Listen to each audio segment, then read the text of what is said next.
everybody. Welcome to Ministry Mondays with Meg. I'm Meg. Hey, so look at this. I got lots of friends today. I've got lots of friends. Right. I need like noisemakers and confetti. I keep saying this, but I actually need to do that, like noisemakers and confetti. That would be so much fun. Not like actual ones, not like party favors. Yeah, that would be awesome.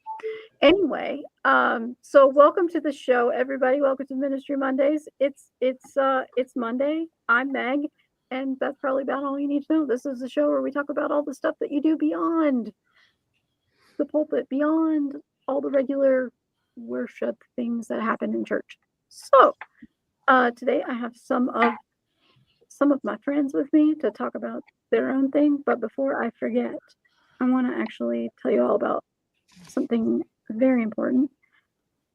Add this to stage. So last week, I believe it was Thursday, Rainy Mountain, Kiowa Indian Baptist Church in Southwest Oklahoma burnt down. This is a before picture, and this, folks, unfortunately, is the after picture. Apparently there were some incredibly high winds and caused a power line to go down, and it destroyed the primary church building there. So the outbuildings were saved, thankfully for that, but their church building is gone. So ABHMS friend Ben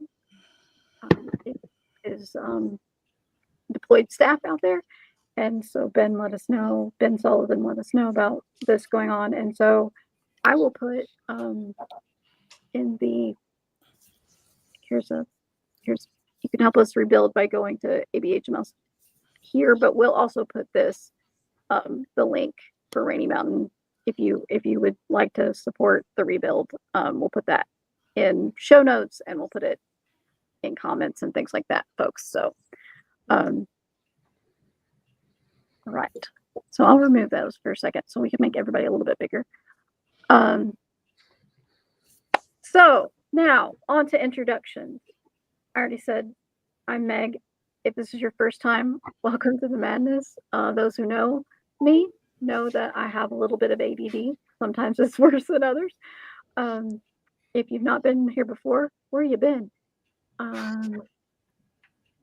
But we're glad you're here now. So let's introduce my friends. I'm going to start. Mary Hamill, would you tell everybody who you are, what you do? Welcome to the show. Sure. I'm Mary Hamill. I'm the executive minister for American Baptist Churches of Massachusetts, acronym TABCOM. I've been here for 9 years and some change. Before that, I was a American Baptist pastor for 23 years, and was just very grateful for the opportunity to participate in this adventure that we're going to be sharing about today. Okay.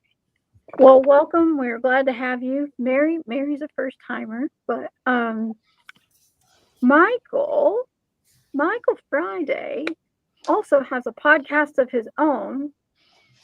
So I appreciate you joining mine. Would you like to tell everybody who you are? Yes. Hello, everybody. This is Mondays with Meg, but I am Friday now with Meg.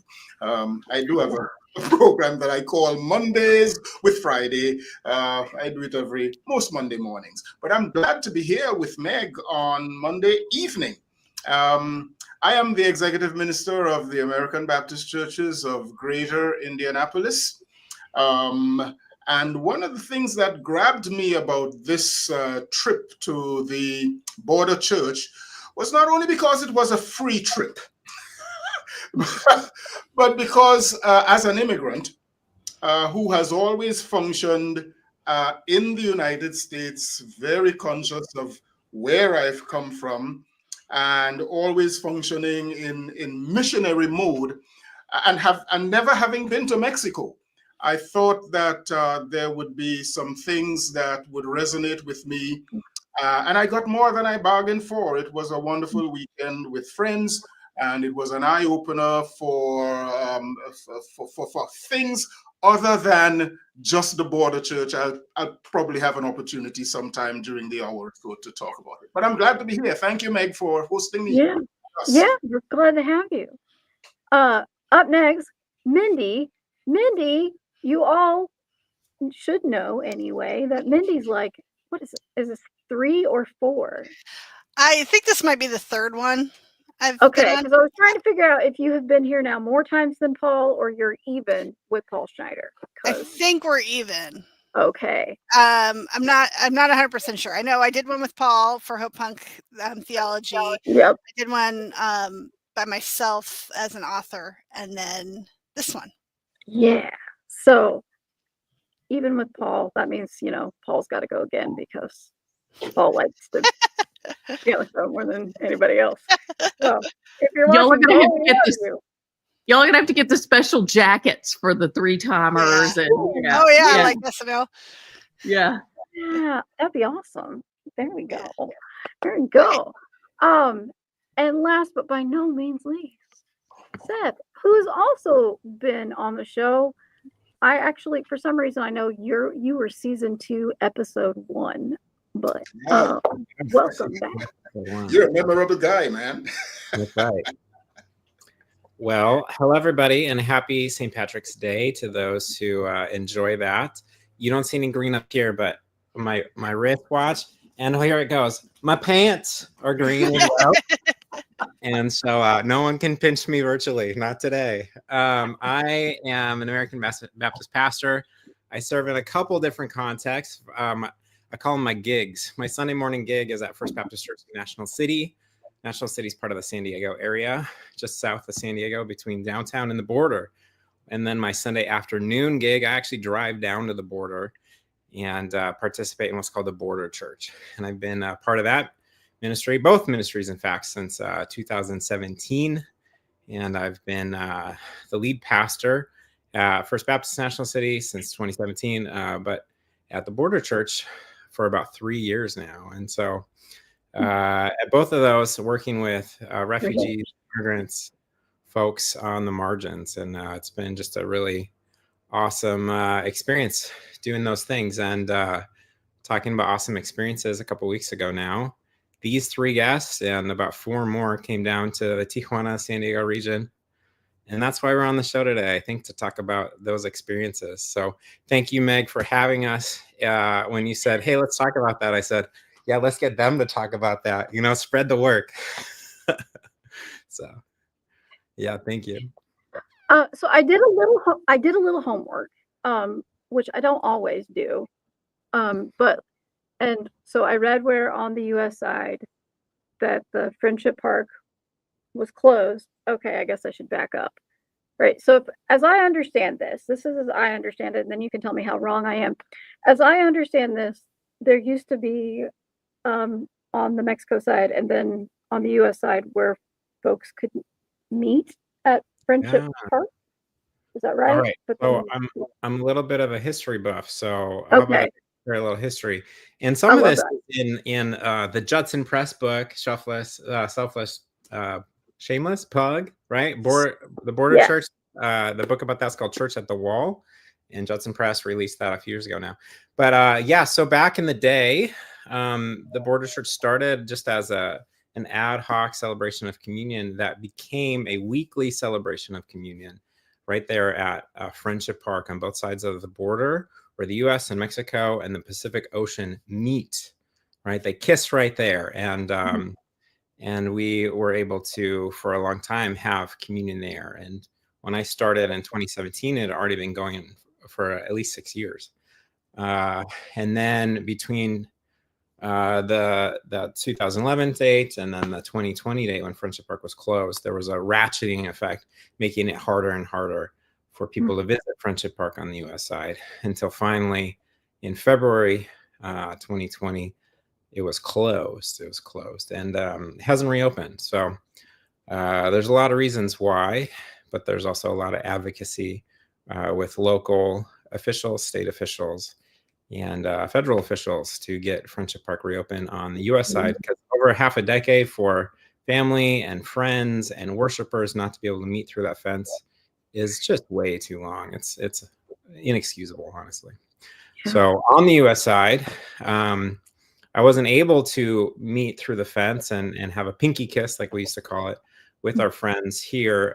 But I was there on the U.S. side at a place called Whiskey 8, which is an open air detention site about 3 miles east of where they were, and right up against the wall as well.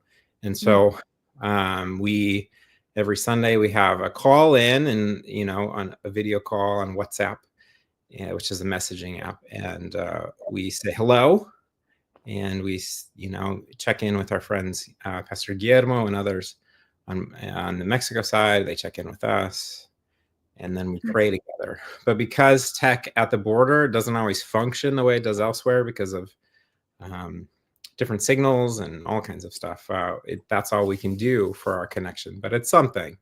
But we want to get back on site at Friendship Park to do it all together. Wow. So why now? Why invite folks to go out, to come and see what's going on? That's a great question. I could answer that two ways. I'm going to answer the real way. The real way is I'm leaving. I'm leaving the border church. Okay. And I'm trying to figure out what that looks like. But I know one thing that looks like is I want to set it up for success, right? And so now that the word's out, I just spilled the beans. It's not going to be right away, but there's a transition in process, and I think that there's a sense in which, you know what, I don't know who's coming next. It's a very ecumenical thing, interdenominational, and so even though I have some plans, those are definitely not public yet, I know that I need to do my due diligence with my American Baptist colleagues. And part of that is to say, come here, see what God's doing at the border. So that's number one. That's like the real reason. That's the one I probably shouldn't have even said. Number two is I applied for a grant. So the American Baptist Foundation, thank you. They gave us a Palmer grant, and that Palmer grant allowed for people to visit, like Michael said, to visit for free. So thank you, Palmer Grant. Thank you, American Baptist Foundation. You guys made this happen, and we're very grateful. So I guess I'll go with Mary. Mary, was this your first trip as well? Because I know it was Mindy's first trip. Was it also yours? It was also my first trip. Okay. I had never been over the border in Mexico, and was just super excited about the opportunity to, you know, experience a little taste of the culture and some of the really amazing ministries that are happening along the border, and wonderful things that the people of God are doing in the midst of a lot of uncertainty and very limited resources. But wonderful stuff is happening. What? So I've never been to Mexico. I'll just say that. So what was the expectation? Did you have one? Like going in, you're coming, given our current administration and everything going on there. Did you just come in? Did you come in like with anxiety and what was it like? Well, for me, I don't know why. I didn't really feel any anxiety. I guess because I knew that we had folks like Guillermo and Seth down there kind of keeping us where we needed to be. You know, the anxiety was more just the knowledge that we were going to be seeing and experiencing some things that were hard. But knowing that we needed that experience, that I'll speak for myself, that I needed that experience to understand the issues and the opportunities that are there at the border. Michael, so as an immigrant, then leaving your country that you've called home for what, over 20 years now? Like, so this is me projecting, I guess. Like, I would imagine like that was a whole even different experience for you. I mean, I don't know. I would have loved to have been there, just to like fly on the wall, just to watch and pray. And yeah, talk a little bit about your experience. Yeah, I guess from the debriefing we had on Sunday evening, and then our chats throughout the whole time, I don't think my experiences, the way I experienced the visit, was any different from any of the other folks who were born in America, with the exception of Doug, who is with us this evening. But I saw a piece of symbolism that I hadn't seen before. One of those pictures you showed, like about 3 or 4 pictures back, I took that photo of us crossing the border back into America, that one. And, we just drove into Mexico. And as we were coming back, we didn't just drive back into America. And I'm seeing some powerful symbolism in there about who really is free. I'll just leave that there. We just drove freely into Mexico, but we had to go through all sorts of contortions to come into America. And one of the more significant experiences was when we visited an agency for deported veterans, and we met Rocky, who left Mexico at age 6 months and was deported 8 years ago. And Rocky seems to be in his 70s, and he's a Vietnam vet. And there's a lot, that we know about Rocky through other ABHMS videos and so on. But one of the things that Rocky said that stayed with me was that being a deportee back in Mexico, which was never his home, 6 months, he never ever returned after leaving age 6 months. He said that he's enjoying, I'm not quoting him, but the quality of life he is living in Mexico. Now, he's not rich.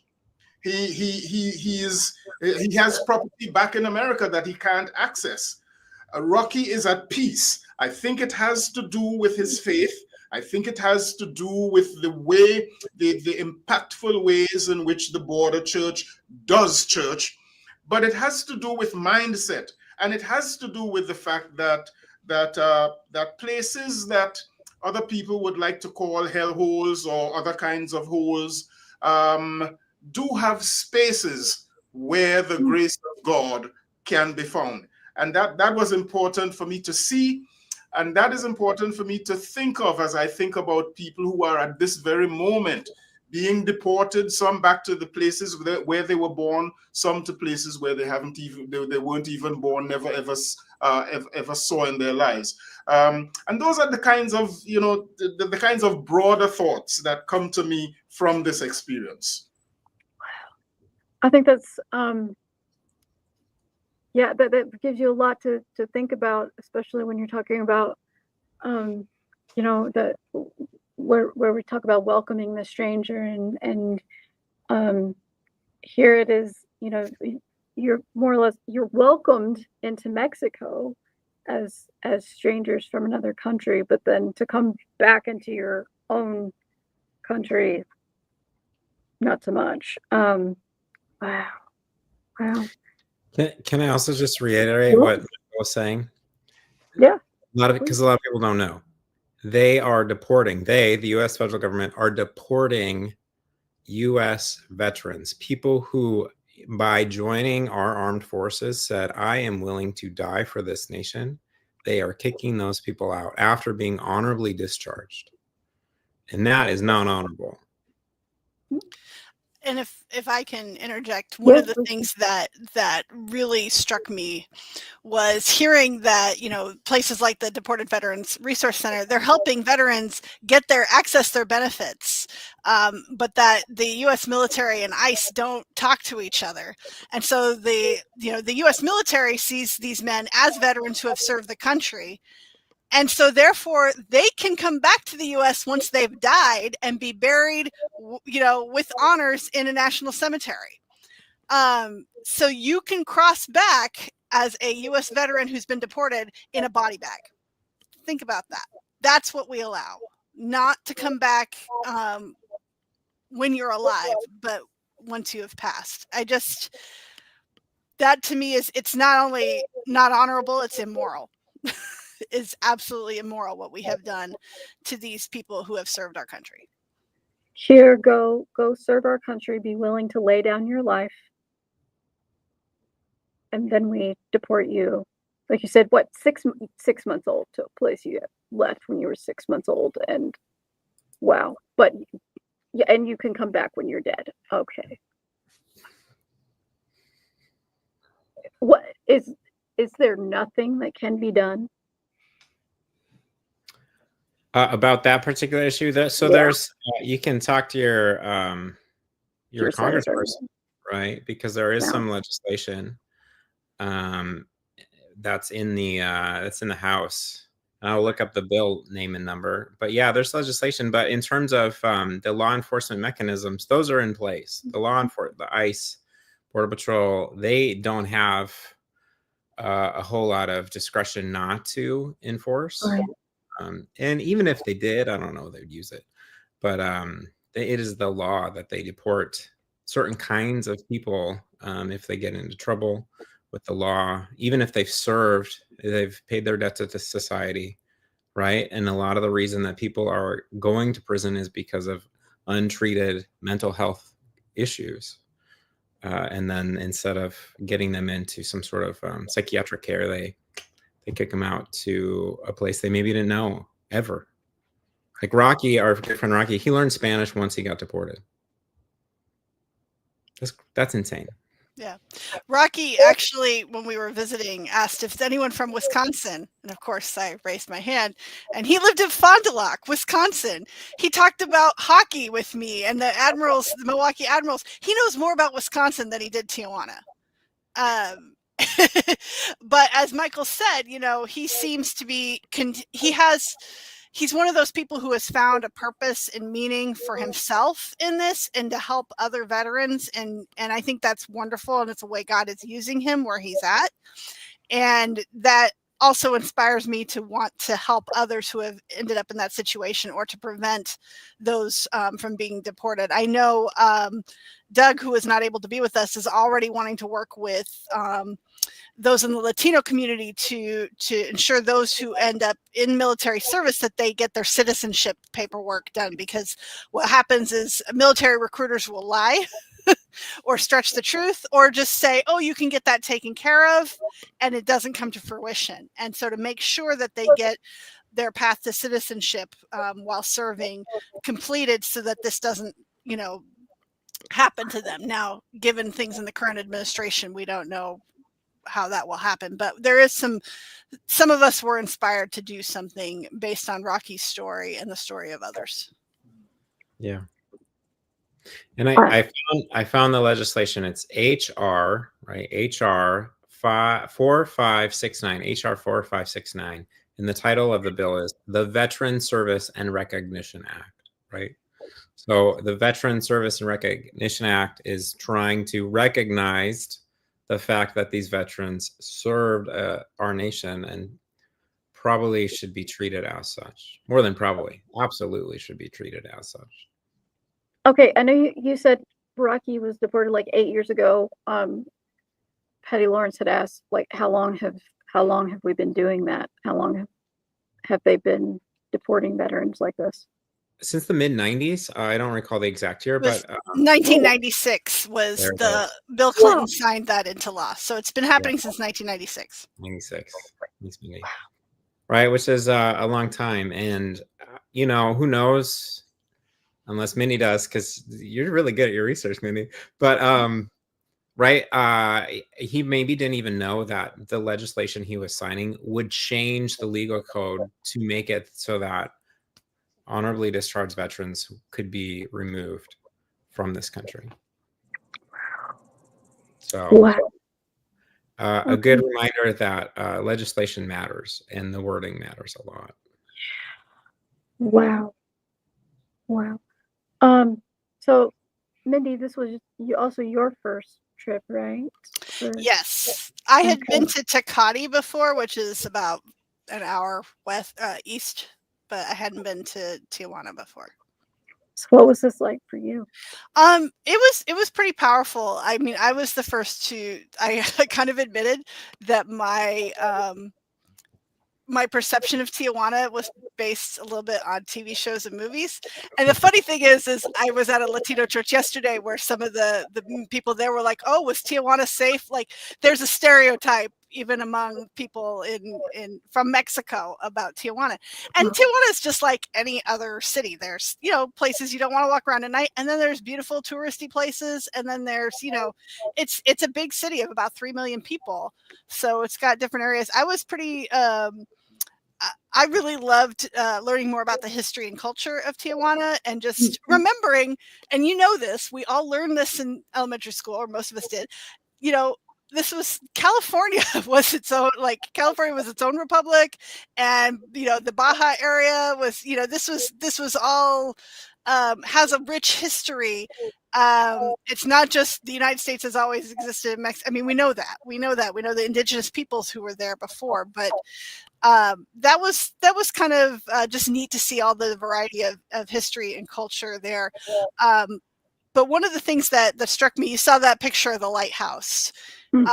That's on the Tijuana side, and there's the park, and there's the gathering space, and there's the garden.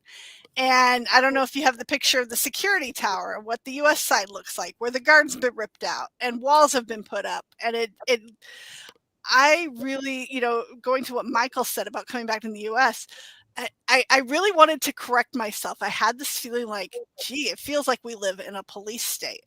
And I wanted to say, no, that's not true. But then as we're hearing stories just of this last week of people being deported, all the stories we're hearing in the news, it really is like, why are we like this? Why are we like this? In my mind, it does not jive with my experience of being in Mexico. Both times I was there 10 years ago in Tecate and here. It does not jive with the experience of the people. And it just seems, it really struck me. The other thing that struck me is because I did ask Scott when we were driving around, oh, what is this? Because I saw military people, and he's like, oh, that's the Mexican military police. And it's a reminder that the militarization of police is happening across the world and has happened in the United States since 9/11. But as we increase military presence along the border, the Mexican police are increasing their military presence too.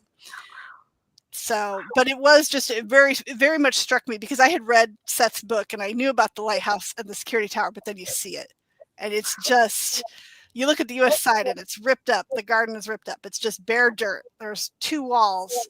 The mesh is now like 4. There's no way to stick a pinky through now, where you could before. And it doesn't make any sense to me. I mean, I'm glad that you all were able to go and have this experience, and then come back and share it for the rest of us who desperately need to hear it. Somebody talk a little bit about like what's worship like at the border church? What do you experience there? Mary? Do you see me turn my mic off?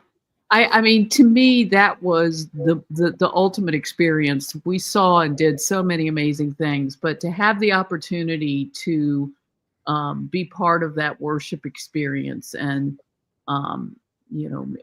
Mindy was the preacher with Doug doing translation, and a beautiful and fitting interpretation of the lectionary text. And I was privileged to have Guillermo ask me to come forward and share communion.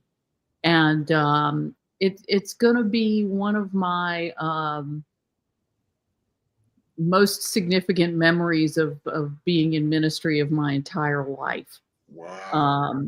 I just felt an overwhelming sense of the power of that moment, and standing there in front of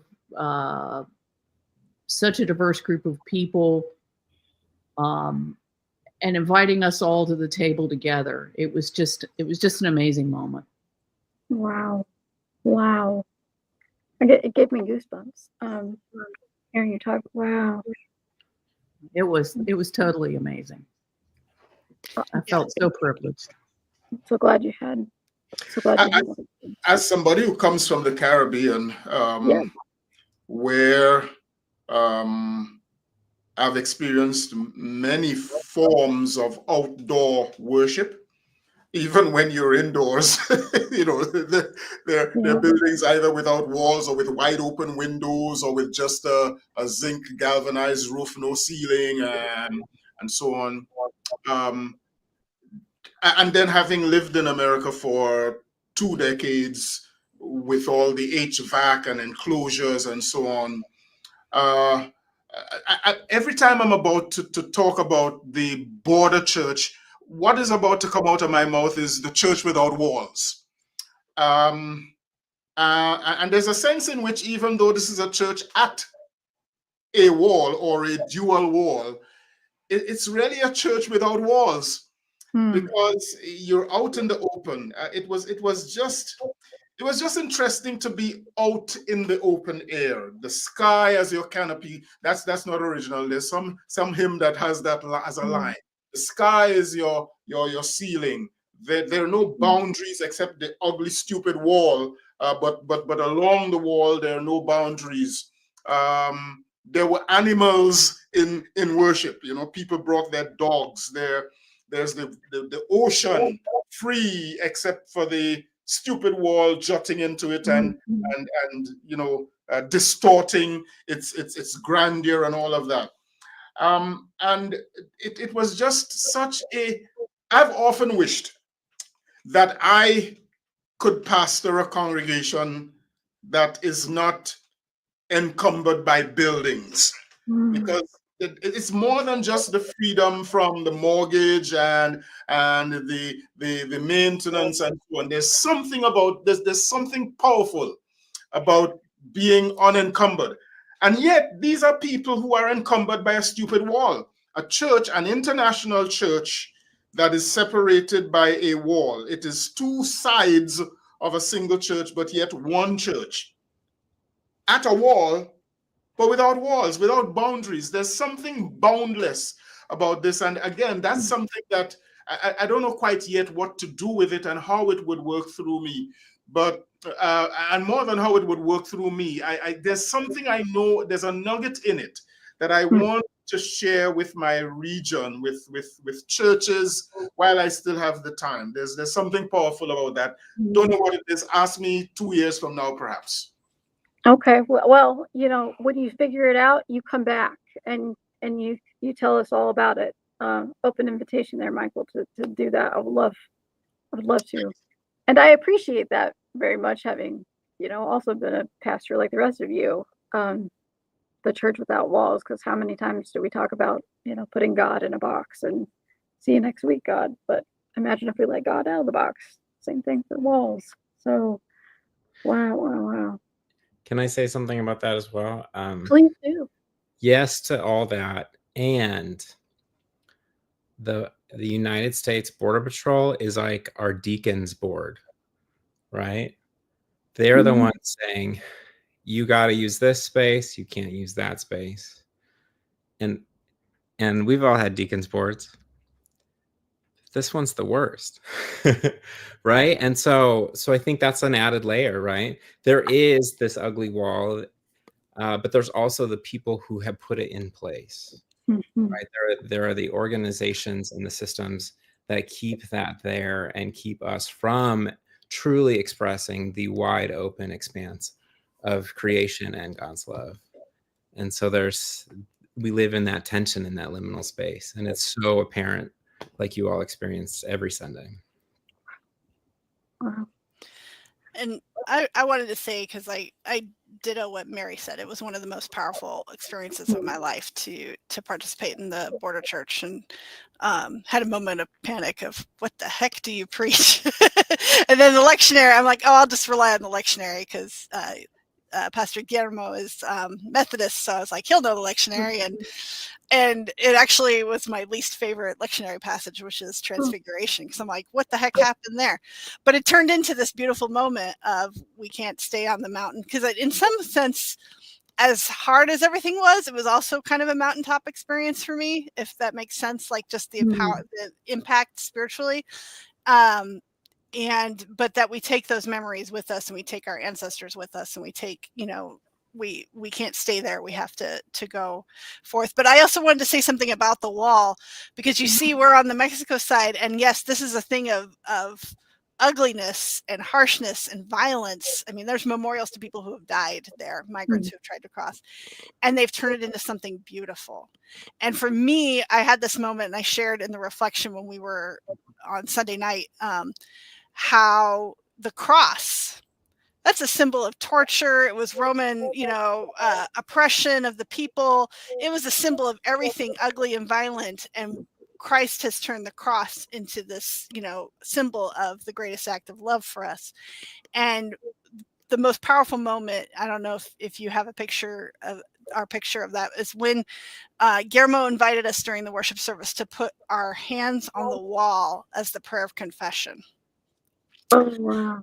And to confess where we've gone astray, where we've turned away. And so there's this like communal aspect, especially as a, born United States citizen, of confessing the sin of division and deportation and everything else that we are part of, as, our taxpayer dollars go to this, even if we didn't vote for it, we support this. But yet also Guillermo was inviting us into this individual moment of confession of where we have gone astray. And that was just, to me, one of the most powerful spiritual moments of my life. Like just being able to do that and participate, and to see that, and to see what God is doing, turning our act of violence, our act of division, our act of hate into something beautiful on the border. And then we've seen in these slides all the pictures of the food. So what I understand is after worship, y'all eat. Not only after worship, everywhere we went, they fed us. Oh. Because, and I was thinking, I actually presented this in my board meeting. There's a passage in Deuteronomy about remembering that you're a wandering Aramaean, and you do that after you break the bread. And I felt like we are visiting these churches that were housing migrants, and they were feeding us, or housing domestic violence, Deborah's house housing domestic violence victims, and they're feeding us. And they're feeding us not just, snacks. They are feeding us a meal that is cooked out of love. And the best pozole I ever had. Those are the tamales we had, which were pretty good too, and the chicken soup. But we were fed, and then we also, I'll just put in there, you saw the picture of Michael at Caesar's. We had the Caesar salad was invented in Tijuana. So reminding us of the culture and history there of great food. That's not just the stereotypical Mexican food that we know, which is, there's no stereotypical Mexican food, first of all, because it varies a lot. Mexico's a big country. But that, the sense of hospitality. And I think one of the things that really struck me was just, even in the midst of all the tragedy that some of these people had personally experienced, like Pastor Adriana, who had lost her husband and became the pastor of this church, was just the joy of serving God, the joy of doing what God had called them to do, and the joy of serving food to us. And experiencing that joy of Christ. How many times have you gone to a Baptist potluck and really experienced the joy of Christ? Sometimes you do, but not enough. I think we've kind of gotten away from that a little bit in the U.S. church. That's just my personal experience. Mhm. And here there was definitely the sense of joy and hospitality. And then after the border church, the meal is served by Casa de Luz, which is a migrant shelter for LGBTQ migrants that come from all over the world. And their chef there teaches them how to cook Baja style, how to cook healthy. And she put us to work.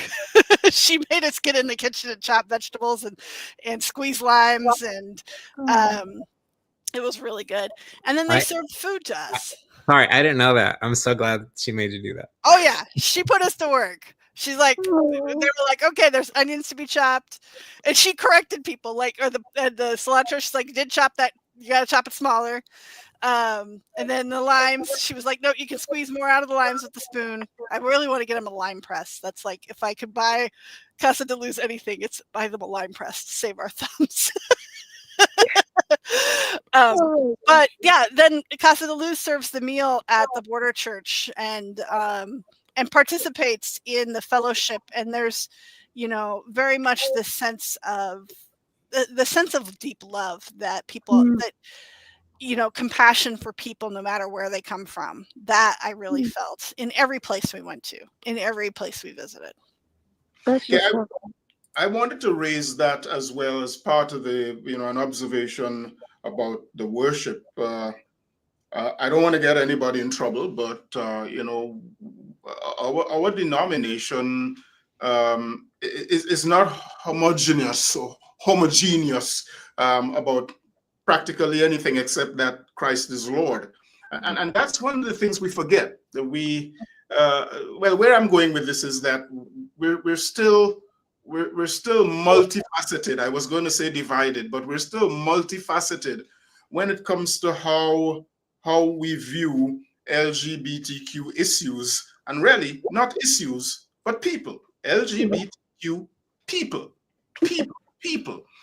And I thought that it was very powerful that we weren't serving them in worship, but they were serving us. And I thought to myself, or I am thinking to myself, how much we forfeit, how much, how many parts of the body we neglect or we render useless. The body of Christ I'm talking about, which is comprised of many parts, including LGBTQ parts. I think we have a long way to go, and I thought that the border church, its affiliation, its relationship with Casa de Luz was something that teaches us some lessons. But more than that, I was impressed about how this little church, with no buildings, with people who many people who are really only just transient, passing through. What's constant is the pastor on the American side and the pastor on the Mexico side, and a few people, but most people are really passing through. One of the pastors that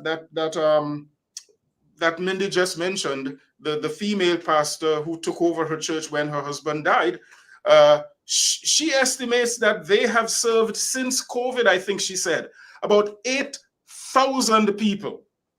And I'm wondering if we have any statistics about how many people the border church has ministered to since its inception. But I'm impressed about how many ministries border churches either supporting or connected with. That is really impressive for me as well. And how, though it's a church at the wall, it's a border church at a wall, it doesn't put up walls about whom it will admit and whom it would serve and who is welcome here or not welcome here. I think we have a long, long way to go. Thank you, Michael. I would love to say a little bit about that. we have not kept good records, and honestly, I'm okay with that. That's part of me. There's part of me that rejoices in the fact that we haven't marked down every name every week in every pew from time immemorial. But at the same time, it's probably in the tens of thousands people who have sat in those chairs, gathered at the wall, hiked through 2 miles of estuary on the U.S. side, all kinds of things, right? And like what you're saying about love and Christ's love specifically being a stronger unifier than the divisions of our nations, I think that's so readily apparent with all the various stripes of people of faith that have been a part of it. One thing that came up when I was talking to Jennifer Sandburn with ABNH&S last week was how even in our own, you said multifaceted, I'm not an executive minister, divided church body, American Baptists, right? We have executive ministers and others from various regions, right? We have the American Baptist Foundation supplying the funds.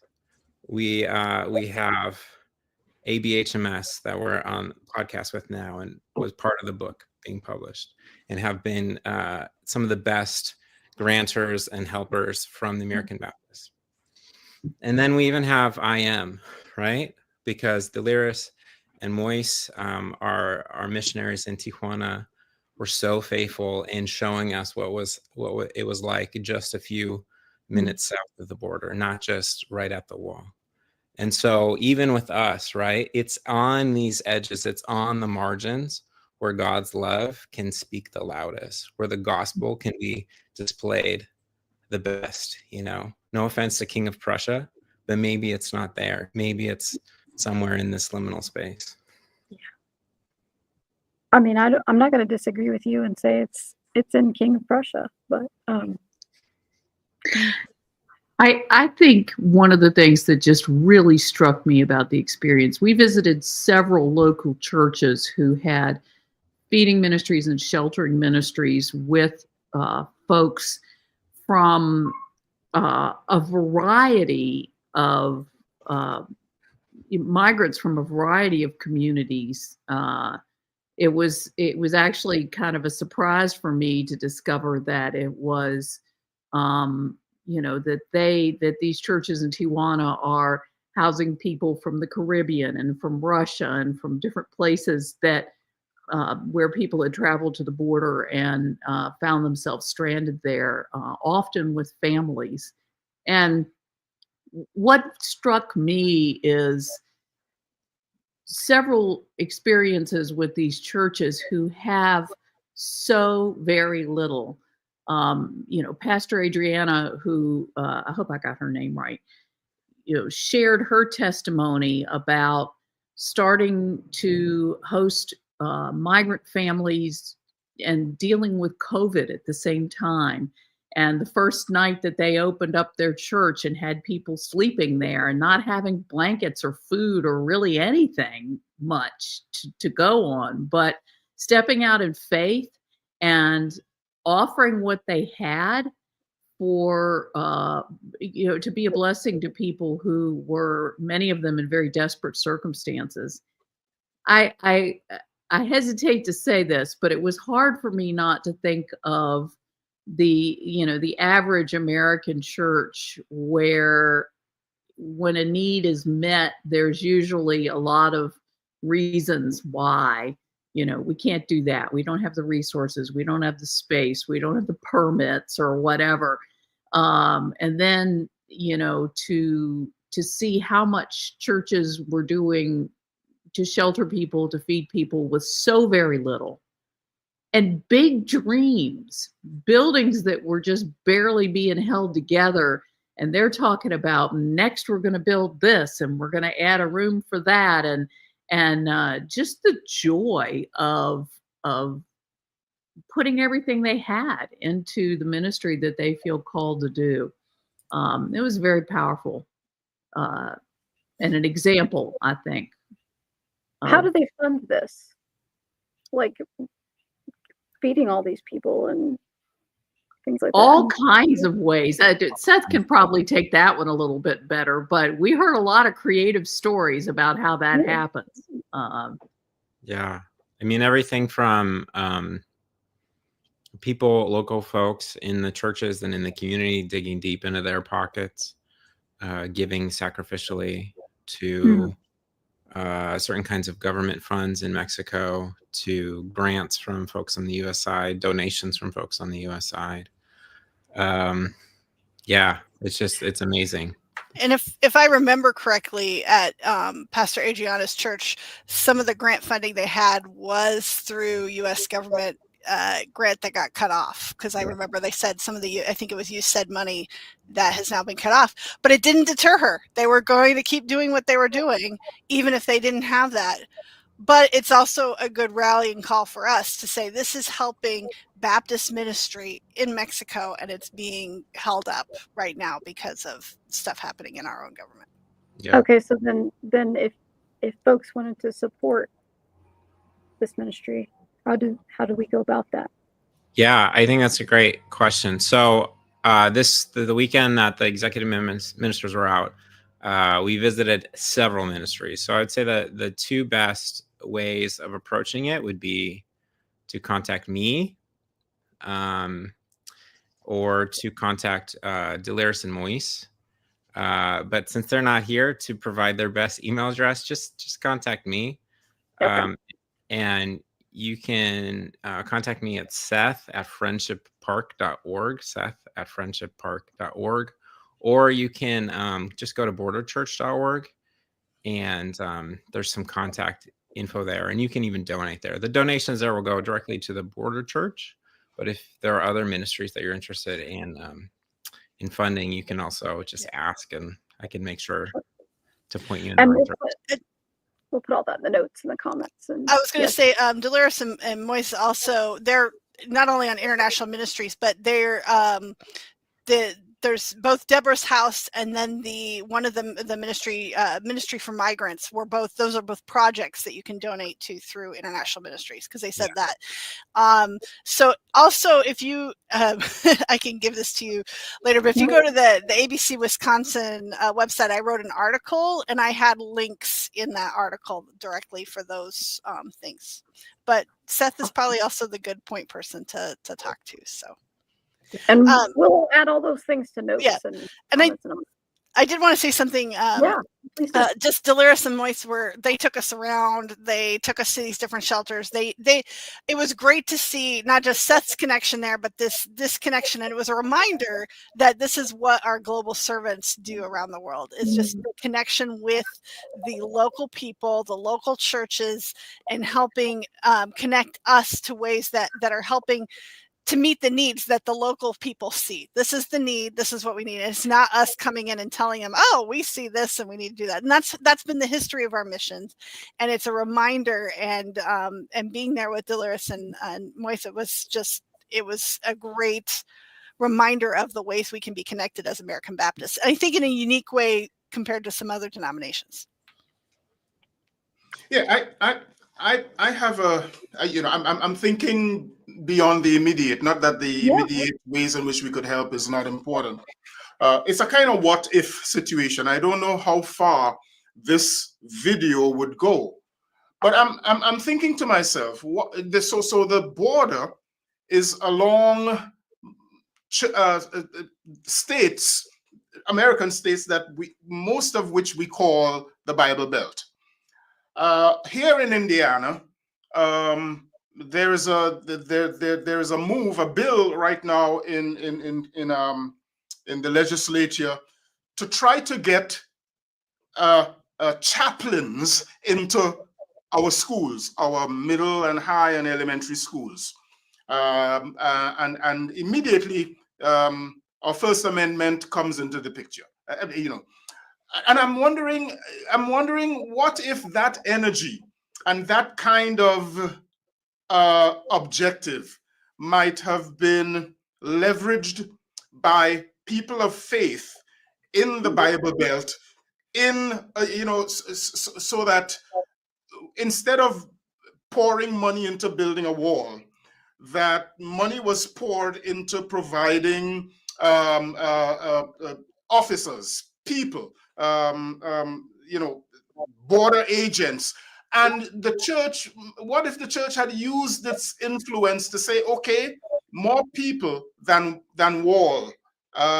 And what if we treated the wall as both we treated the border as both a legal and a humanitarian thing? So we as the church want, through our senators and congress people who are sitting in pews in church, what if we partnered to be there, to be the presence of Christ, not to allow people in? That's the legal, that's not our forte. What I mean, I'm just trying to say that some version of the border church.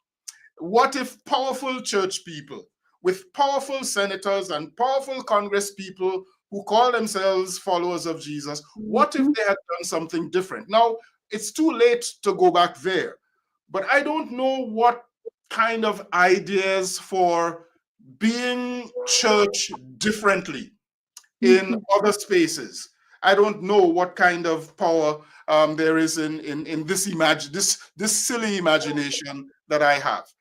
So I just leave that there. No, I think if we could channel all the time and energy that we put in on keeping people out, for good, we could have done a whole lot more than we've done. Okay, so Mindy's done this, Seth's done this, but you're going to do it again. Everybody on the show. Okay, so connections. That's all. That's important. You know, we're Baptist, and I'm originally from the great state of Indiana. I don't want to live there now. Just gonna say that. But I'll come visit every now and then, maybe. And we're all connected in spite of and our differences. But the thing that connects everybody here is the joy question. So, and I feel like I know Mary's answer, but because it's an adorable answer. Anyway, but so the question is, you think about everything you do and what brings you joy, and you may answer that question however you want. What's something that brings you joy? Is this in general or ministry related? You may answer that however you want. I'll just say you guys are episode number 80. No one says Jesus.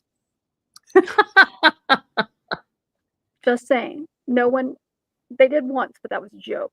Okay. Well, and Jesus does bring me joy, and I feel En tu corazón. I have been very blessed.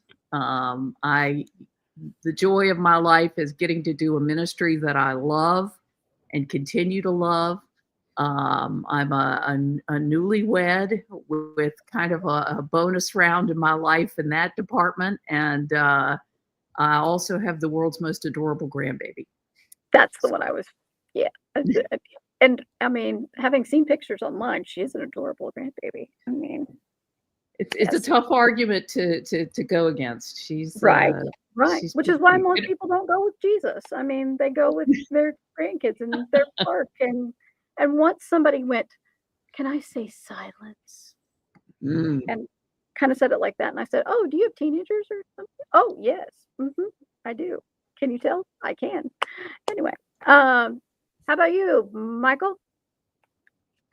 Are you ready? What brings you joy? Oh boy.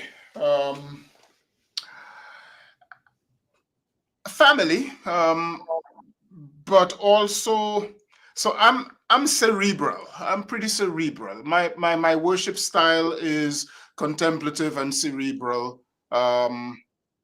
with good music though. But because I'm cerebral, I think what brings me joy is seeing people loving the Lord their God with all their heart, soul, might, and mind. And for that reason, joy is quite a challenge in America these days. But it's why I still ask the question, is because in the midst of all of this, we still have to have joy. Mindy? Well, I'm going to say Jesus. Are you? And I From think, this point on, I have to say, except for one person. yeah. Yeah.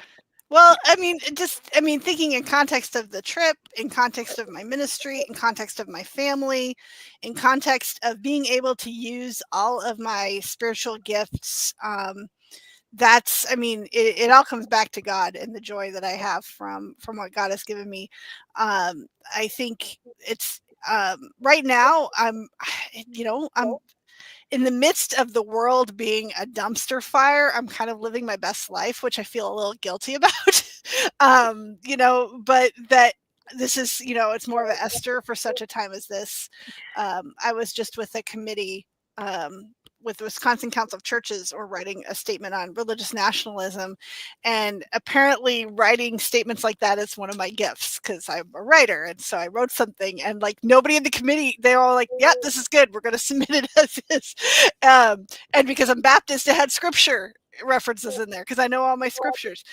And that gave me some joy, like using my writing gifts, using my gift of understanding scripture, and doing something that's meaningful action. And so that gives me a lot of joy, along with my family and going to hockey games. So. All right, Seth. You? A lot of things give me joy. I hope that's okay. I'll name a few. Yeah. A few. Well, one, like we've heard already, is my family, right? I think my family. The biggest reason that I'm slowly but surely walking away from day-to-day border ministry is because Sunday afternoons is a very precious time when you have a 5 and 7-year-old. And so it's time to be with them, because they are my joy. Also, I think the ministry, the border ministry, border church, has been a great source of pain, of course, but also joy, inviting people in to some of the most profound experiences that, like we've heard today, that they maybe have ever had in their ministry lives or just lives. That's a pretty incredible thing to be a part of. And so there's a lot of joy that I have because of that. So I'd say, as far as what we're talking about right now, those are two big ones. Yeah. And I'm gonna make my pitch now, because why not? Go for it. With Border Church, right? I think there's a sense in which people can be invited and accept that invitation to joy too, right? One thing we didn't talk about a ton today, but is the fact that even despite there's a wall there, there's a lot of joy, right? We talked about that over the meals, right? But even on a Sunday afternoon, when people are gathering at this wall, a wall that's keeping them out of the place they want to call home, or keeping their families away from them, there's this joy. So there's the 4 ways in which people can participate and hopefully have a little bit more joy in their own life. Is prayer. Now you have more content. Having content for your prayer life is good. So pray. Presence. Coming. Showing up yourself. We had a grant to do this. So if you do it yourself, you may not be able to stay at the Marriott, but you may be able to come and participate. So being there, having someone from the border come to you, if that's easier. Besos, right? We have to alliterate because we're Baptist. Besos, right? Giving. There's joy in giving. It's more blessed to give and receive. And then prophetic witness, right? So sharing this love, sharing this gospel, sharing the good news that God's love is bigger than any division. And that the presence of God is in all places, even the places that don't seem very sacred to us. So those are some ways that hopefully people can participate in what's happening at the border, and participate in the border church, and participate in the joy of the Lord. Hopefully. And I just wanted to add on really quick. I talked with Jenny Pezzinski at International Ministries, and they will provide insurance for groups that want to go. She was very pleased about our experience, and I said I'd like to maybe try to arrange a trip from Wisconsin. And she said, talk to us. We can help with the arrangements. We can get you group insurance, all that kind of stuff. So that's fantastic. Yes. great. Okay, so we'll make sure that we have contact information for Seth if you want to get a hold of him, donate, things like that. Shout out for his book. We have other authors that are on here, even though they didn't write about the border. You know, Michael's got a book, Mandy's got a book. Mary, have you written a book? If not, Mary needs to write a book, right? You do that in your spare time. Right? Yeah. One of my problems with writing a book is yes. not being able to tell the stories that would really make the book interesting. But once you retire, yeah, with a lot of heavily disguised content, maybe. Yeah. So we'll put links to everybody's books and websites and all that fun stuff. And folks, like, if you've got the opportunity to go, I'd encourage you to go. I think that's one of the greatest gifts we can give ourselves, is to leave our own country and experience life in another place. I think really just does change your mind about all the assumptions you have are wrong. that's what I'll say, is all the assumptions we make about these places are wrong. But yeah, travel. Yeah, and you can join 4:30 Eastern, 1:30 Pacific every Sunday. I bet there's even a back catalog with Mindy preaching. But yeah, every Sunday from the Mexico side, there's a live stream on Facebook.com/Border Church. Oh, and I'll see if I can find that, and we'll put that. Yay, that would be great. Yeah, I did link the one in my my article on our website, but Facebook is deleting videos after 30 days now. So, I know we're so switching to go YouTube, away. but yeah, YouTube's gonna be better for that. But you can see, yeah, I did link to that Sunday in the article on the ABC Wisconsin website. Well, we'll link it here too. So with the YouTube content, and there's a picture of Seth on the American side while we were at worship. A picture of him, and then there's something on the communion table that looks like a crystal ball. I wish it were. What is that? I wonder. What are the pictures that you were streaming earlier?